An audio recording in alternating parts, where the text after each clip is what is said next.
போட்டுக்கிற தாலிலேருந்து இன்றைக்கி அவன் வந்து குடிக்கிற சொம்புலேருந்து அவன் பாத்ரூம் யூஸ் பண்ணுற ஜெக்கு வரைக்கும் எல்லாரும் என்னோடது. இப்போ அவன் யூஸ் பண்ணுறது எல்லாமே என்னோடது. ஸோ அவன் கட்டில் எல்லாமே வாங்கி வச்சுட்டு அப்படியே வச்சுட்டு வந்துட்டேன். அவன் நாங்கள் 2 பேரும் சேம் ட்ரெஸ்லாம் வாங்கியிருந்தோம். அது எல்லாமே அவன் வீட்டிலேயே வச்சுட்டு வந்துட்டேன். நான் என் காசில் என்ன வாங்கினோ அதை மட்டும் என் பேக்கில் போட்டு எடுத்துகிட்டு நான் வந்துட்டேன். நான் ரோட்டில் தான் நின்னேன். அப்போ அந்த டைமில் எங்கே போகிறதுன்னு தெரியல. நான் கவுன்சிலிங் எடுத்துகிட்டு இருந்தேன். ஆனால் அவர் தாலி கழட்டி சொன்னீங்கன்னு மெட்டியை கழட்டவே இல்லையே. இந்த மெட்டி வந்து அப்போது கல்யாணம் ஆன அப்போவே அது போட்டது தான். நடுவில் வந்து அந்த சண்டை வரும்போது கட்டி வச்சுட்டேன். பட்டு அது என்ன பண்ணுச்சு, எனக்கு அது மேலே ஒரு இன்ட்ரெஸ்ட்டு. அந்த சவுண்டு கேட்கும் போதெல்லாம் என் கூட யாரோ ஒருத்தர் இருக்க மாதிரி ஒரு ஃபீல் ஆகும், பாசிட்டிவாக ஃபீல் ஆகும். அதுக்காக போட்டிருக்கேன் தவிர அவங்களோட ஞாபகமாலாம் நான் போடல. ஸோ எனக்கு பிடிச்சிருக்கு, அது போட்டிருக்கேன். என்னென்னா எனக்கு பர்சனலாகவே வந்து ரொம்ப எனக்கு ரொம்ப நான் தூங்கிட்டு இருக்கும்போது, எனக்கு உடம்பு ரொம்ப ஃபீவராக இருக்கும்போது, அதெல்லாம் எனக்கு பர்சனலாக பிடிக்கல.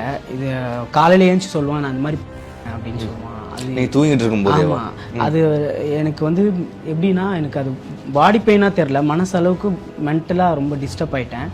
நான் கேட்பேன், ஏன்னா நான் அவனை நம்பி தான் பக்கத்தில் இருக்கேன். அவன் கட்டி பிடிச்சி தூங்குறான், நான் என்ன பண்ணுறான் அப்படின்றதெல்லாம் எனக்கு தெரியாது. ஸோ அவனை நம்பி படுக்கிறோன்னா இந்த மாதிரி பண்ணக்கூடாதுல்ல. ஸோ அது எனக்கு ரொம்ப அஃபெக்ட் ஆகிடுச்சு. அது எந்த அளவுக்குன்னா, அவன் ரொம்ப யூஸ் பண்ணுறான் அப்படின்றதுலாம் எங்கே தெரிஞ்சிச்சுன்னா, எனக்கு லாஸ்ட் பிரேக்கப் பண்ணும்போது ரொம்ப பெரிய பிரச்சனை. அந்த பிரச்சனையே நடக்காத மாதிரி அன்றைக்கி நைட்டும் வந்து அவன் வந்து ரொம்ப என்னை பண்ணான்.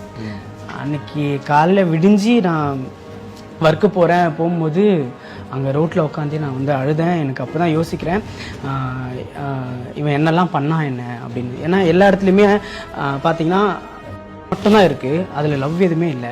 எல்லாருமே எதிர்பார்ப்பாங்க முடிஞ்சதுக்கப்புறம் அவன் அன்பாக கட்டி பிடிக்கணும், தூங்கணும், பேசணும், ஏதாச்சும் ஷேர் பண்ணணும் அப்படின்லாம் இருக்கும். அந்த மாதிரி அவங்க அந்த சைட்லேருந்து எதுவுமே வந்தது கிடையாது. நான் பண்ணுவேன், நான் பண்ணுறது பார்த்தாது நீ பண்ணுன்னு நான் ஓப்பனாகவே கேட்டிருக்கேன். ஆனால் அதெல்லாம் அவன் சைட்லேருந்து வந்ததில்லை. அன்றைக்கி அந்த ரோட்டில் உட்காந்து நான் வரும்போது நான் மட்டும் தான் இருக்கேன். எனக்கு மட்டும் தான் தெரியும் நான் இருந்த மென்டலி அந்த ஸ்டேஜுக்கு பக்கத்தில் கடல் இருந்துச்சு, அங்கே போய் விழுந்துடலாமா, இல்லை வண்டி வருது அதில் போயிடலாமா அப்படின்லாம் நான் யோசிக்க ஆரம்பிச்சிட்டேன்.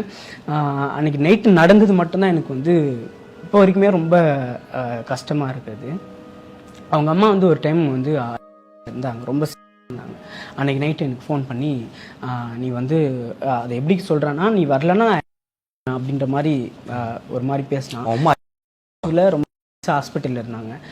அந்த டைம் ஒரு 9:30 சம்திங் இருக்கும்போது எனக்கு ஃபோன் பண்ணி, இந்த மாதிரி நீ வரலன்னா நான் வேறு எங்கன்னா போயிடுவேன் அப்படின்ற மாதிரி அவன் வந்து சொன்னான்.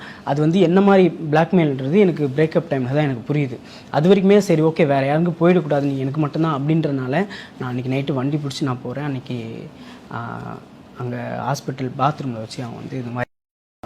ஸோ இது எல்லாமே இப்போ எனக்கு நான் சொல்கிறேன். ஆனால் அந்த டைமில் வந்து நான் பண்ணது எல்லாமே ஒரு லவ்னால. எனக்கு அவன் மட்டும் தான் இருக்கான் என்ன அப்படின்னு நான் நினச்சனால தான் நான் வந்து அவ்வளோ தூரம் இறங்கி, நான் இப்போ எங்கே அவுட்டோர் ஷூட் போனாலும் எங்கே போனாலும் அவன் வந்துடுவான். வீக்லி ஃப்ரீயாக இருக்கிறப்போ என்னை தேடி அங்கே வந்துடுவான், வந்து பண்ணிட்டு போயிடுவான். இது எல்லாமே அந்த டைமில் இவன் ட்ரூவாக இருக்கான், எனக்கு மட்டும் தானே இருக்கான், எங்கேயும் போகாமல் இருக்கான் அப்படிலாம் நான் நினச்சேன். ஆனால் இது எல்லாமே ஒரு டைமுக்கு அப்புறம் இது மட்டும்தான் இருக்குது அப்படின்னும் போது அதை என்னால் அக்செப்ட் பண்ண முடியல. இது ஒரு 10 வருஷம் கழித்து நான் இவ்வளோ நடிச்சு இதெல்லாம் நடிச்சு அப்போ போயிடும் அப்படின்னா, பிரேக்கப் பண்ணுறோம் அப்படின்னா அந்த 10 வருஷம் வேஸ்ட் ஆகிடும். அதுக்கப்புறம் அவன் கூட வாழ்ந்த வாழ்க்கை எனக்கு எதுவுமே இல்லாமல் போயிடும். அதனால் இப்போயே தெளிவாக முடிவு பண்ணிடலான்னு சொல்லிட்டு நான் பிரேக்கப் பண்ணியும் ஒரு 2 மாதம் கூட ஆகலை. அந்த டைமில் என்னால் இருக்க முடியல, எங்கே போனாலும் இது ஒரு பிரச்சனை. அதனால் பண்ணிக்கலான்னு நான் ட்ரை பண்ணி மாத்திரைலாம் போட்டேன். அப்போ கூட இருந்த பிரதர்ஸ் எல்லாம் கூப்பிட்டு போய் ஹாஸ்பிட்டலில் தான் அட்மிட் பண்ணாங்க. 3 days ஹாஸ்பிட்டலில் இருந்தேன். அப்போ கூட அவங்களுக்கு அந்த விஷயம் தெரியாது.